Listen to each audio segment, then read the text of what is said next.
tornando com frente a frente, nós estamos conversando com o economista Haroldo Rodrigues e no último bloco ele estava dizendo que para o Brasil chegar a país de primeiro mundo precisa de consertar muita coisa, principalmente o quê, Haroldo?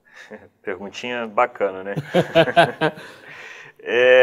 Na minha opinião, a gente estava falando sobre produtividade. Não, pois é, primeiro nós falamos em reforma de previdência, que é necessária. Sim. Depois falamos em reforma tributária, que é necessária também. Sim. Reforma trabalhista, que é necessária. Nós estamos atrasados em tudo, então, né? Sim.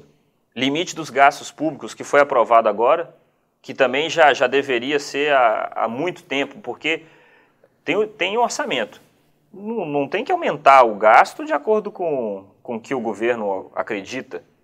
Na sua casa, você consegue aumentar o seu gasto assim, indistintamente, sem uma receita para cobrir? Lá em casa a gente vive com o que eu ganho. E deveria ser assim no país também.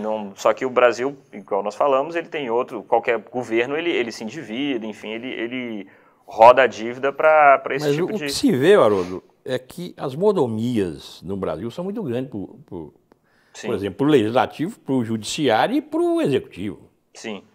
Eu estava lendo há poucos dias, na Suprema Corte Americana, só o presidente da Suprema Corte é que tem direito a um carro com motorista. Aqui os nossos ministros do STF, do Supremo Tribunal Federal, cada um tem 2 carros com 2 motoristas. Pô. Quer dizer, são essas coisas que pesam lá embaixo no orçamento, né? Pesa, mas eu vou te dizer, Jorge, que sim, essa é uma economia válida, mas isso no montante é muito pequeno. Sabe, concordo que deveria mudar, concordo que isso deveria acabar também, sou dessa linha que você falou. Só que isso, quando a gente fala de país, é um troco. É um troco, mas aí é o exemplo. Sim, é o exemplo. Conforme a presidente também cortou o salário, cortou de alguns ministros, tiveram isso para tentar dar uma ideia de que a ordem vem de cima, né? Esse corte aí. Mas olha só. Você cortar salário, mas com um cartão corporativo no bolso, não faz. Que é isso. Pode cortar precisou. O meu também. Pode cortar o meu também. Precisou, vai lá no cartão e resolve, lógico, né? Mas no Brasil, por exemplo, a gente a taxa de juro. A taxa de juro, ela é um regulador. Nós temos hoje a maior taxa de juros do mundo, né? Uma das maiores. A gente pede para países africanos. De economias, serve de exemplo, né? Sim, é uma das maiores taxas do mundo. O que a taxa de juros basicamente ela faz? Você tem uma economia com inflação alta, igual é a nossa taxa de juros está mais alta, que é 14,25.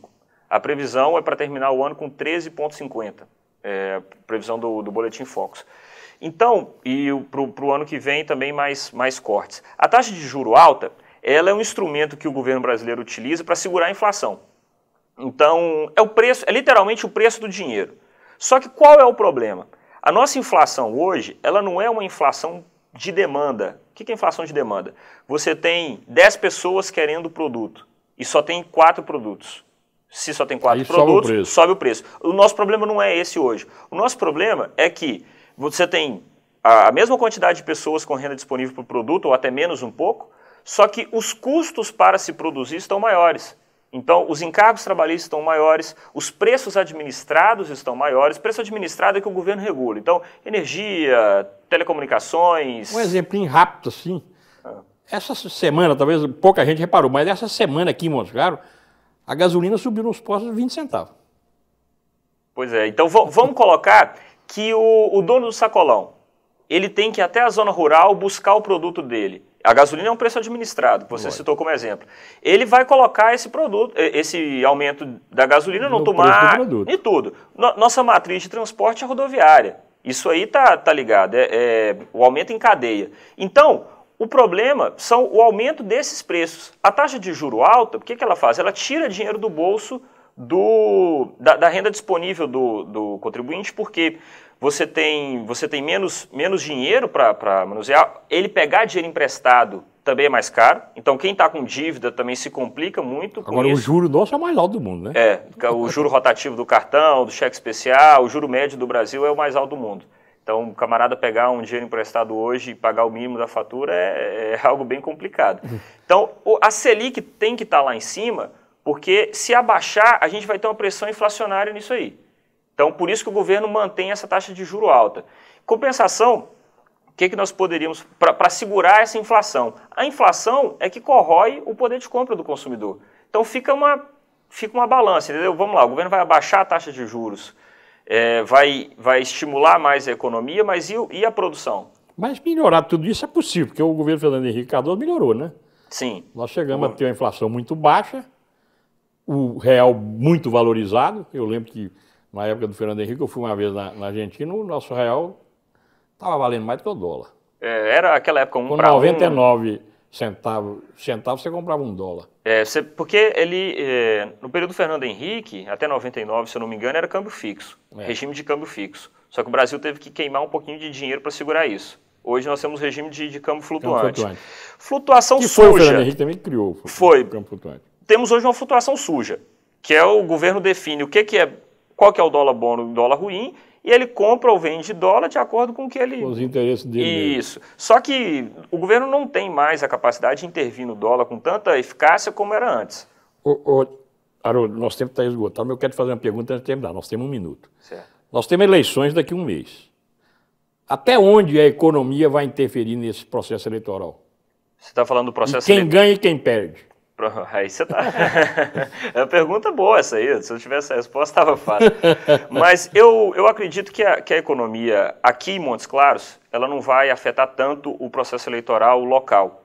Até porque nós temos uma certa estabilidade na economia da cidade. Como muitas vezes o Montes Clarense olha só para o seu quintal, ele pode achar que as coisas estão ruins. A eleição municipal é assim. As coisas estão ruins e tudo mais, só que se você rodar cidades de porte médio, que é o caso de Montes Claros, no estado, não vou nem falar fora do estado não, vai perceber que está muito pior a situação.